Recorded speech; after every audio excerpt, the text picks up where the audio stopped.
In this problem, I will give you two examples of how to calculate potential difference if you know the electric field. In this example, I have a capacitor. I have the positively charged plate of the capacitor here, the negatively charged plate of the capacitor on the right side, and I know that the electric field points away from positive charges and it points towards negative charges. So these arrows are pointing away from the positive charge of the left plate, and they're pointing towards the negatively charged plate that's on the right. Now, one assumption that we often use in introductory physics is that the electric field inside the capacitor is uniform. And uniform means that it has the same magnitude and the same direction everywhere.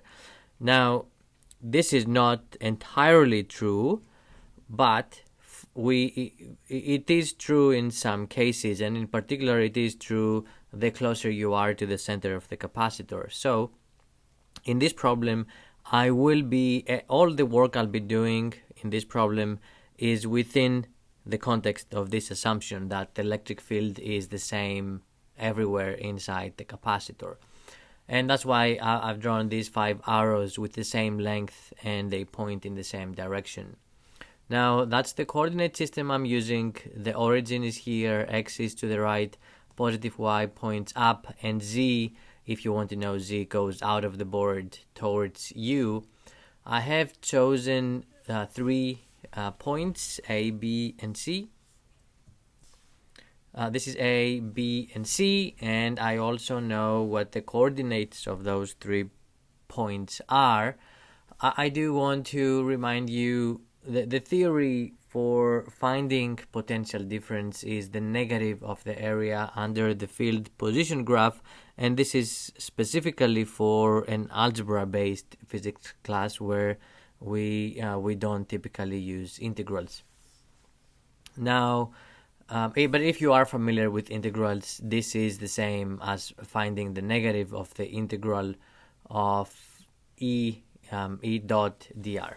Anyway, now I have written what the electric field is for this particular capacitor. I've chosen 150 in the positive x direction and then 0 in the y and the z, and that's consistent with my figure, newtons per coulomb. Now, what I want to find, let's say I want to calculate what is the potential difference VB minus VA. Okay, so this will be the calculation I want to do. Now, to find this, what I need is to draw the graph of the electric field under the position.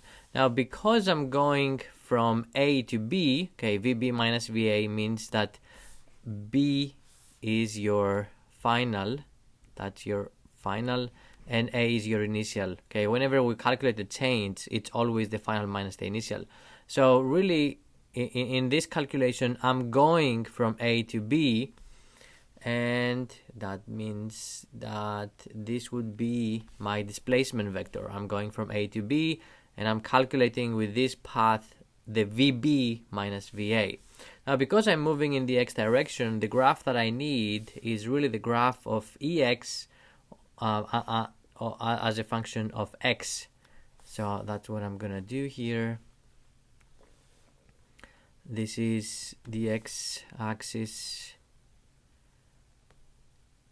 and that will be the axis for the electric field. So I'm gonna do EX as a function of x, and that's gonna be meters, that's gonna be newtons per coulomb.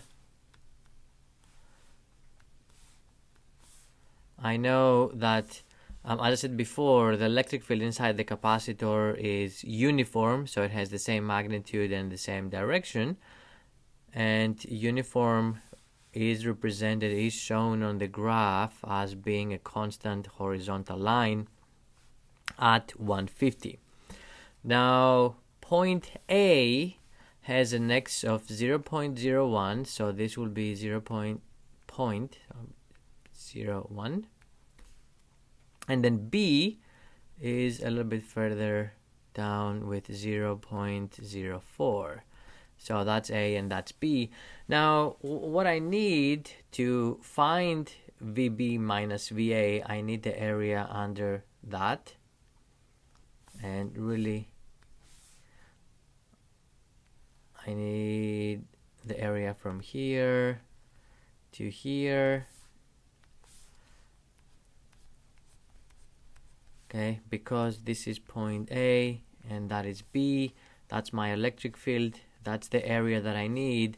And to find this area, I need to do 150, which is this side times that length, which is really 0.04 minus 0.01.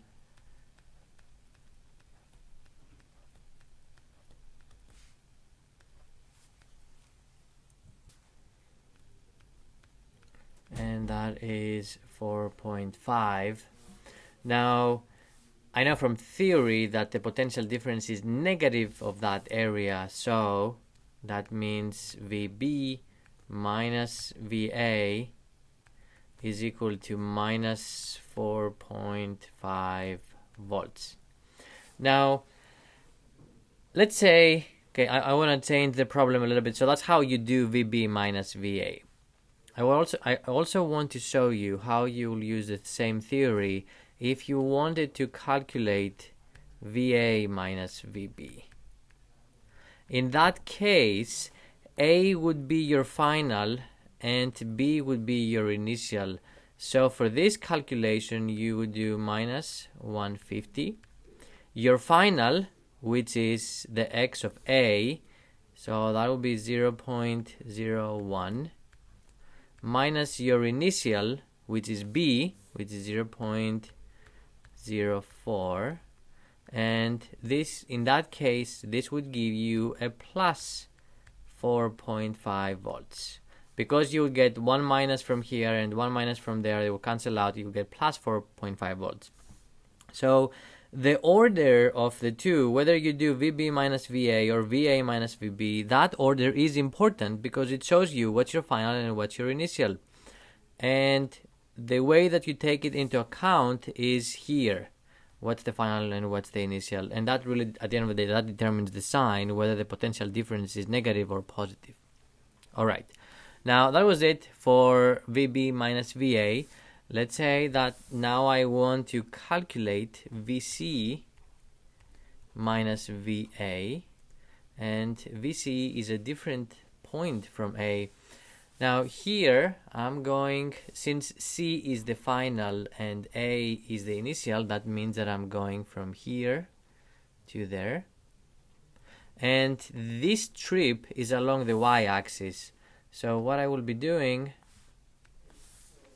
is I'll do the plot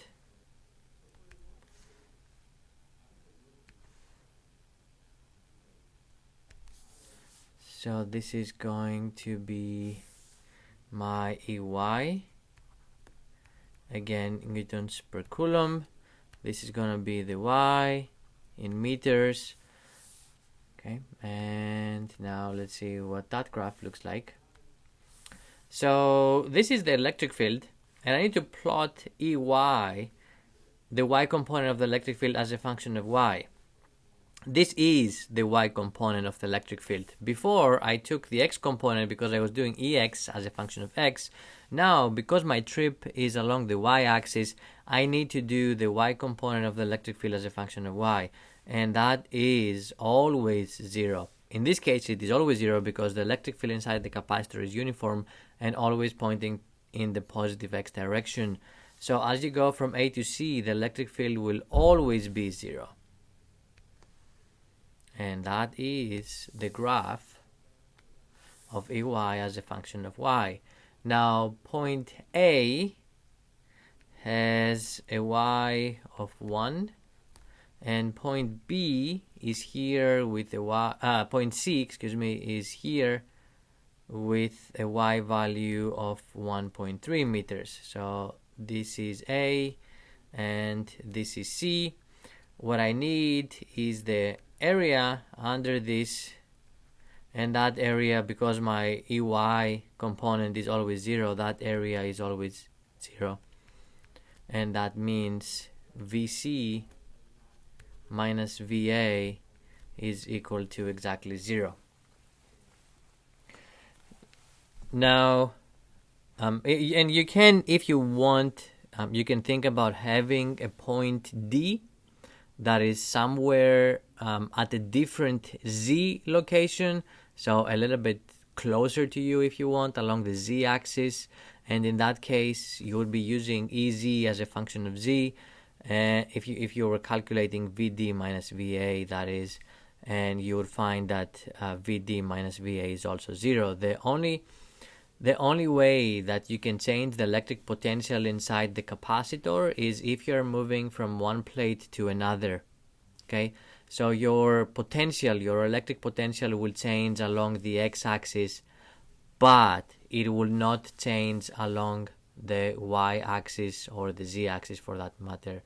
So that is the reason why equipotential lines, I'll draw a few to show you. Okay, this is going to be one equipotential line. What does that mean? If you go anywhere along this line, you're gonna find 0 potential difference. You will not change the electric potential if you go anywhere on any point along this line. So this is what we call an equipotential. Okay, and equi refers to the same. It's the same potential anywhere along this line. And I just showed that's the case because I found VC minus VA to be 0. If the potential at C and the potential at A is the same, is exactly the same number, if you take the difference of the two, you're going to find exactly 0. Choose any point you want on this line, you will find that the potential at any point on that line minus VA is 0.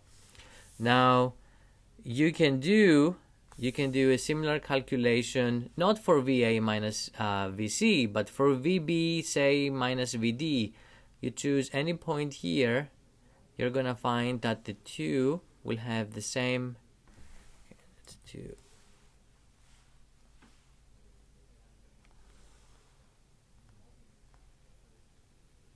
So any 2 points on this line will have the same potential.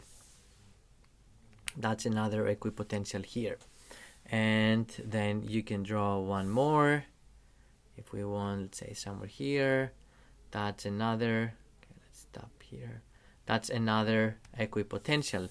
Now, okay, these are just a few equipotentials that you have in between the two capacitor plates.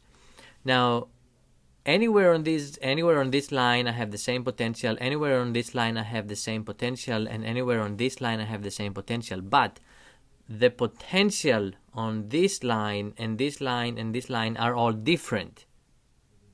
And look at this, VB minus VA is a negative number, is minus 4.5. So what that means, if this is the equipotential for 0 volts, I'm just assigning a number now, arbitrary number. If this is at 0 volts, then this equipotential is going to be the equipotential of minus 4.5 volts. Okay, how do I know that? I know that because I did the calculation. VB minus VA is minus 4.5 volts. And then if from A to B is the same distance as from B to D, to this point, then I know that this equipotential is going to be at minus 9 volts.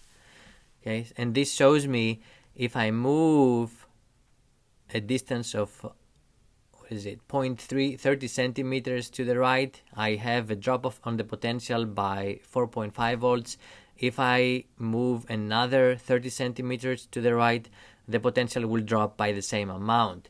This is a result of having a uniform electric field inside the capacitor, essentially, and that these are some facts that it's good to keep in mind. It's good to remember if you can.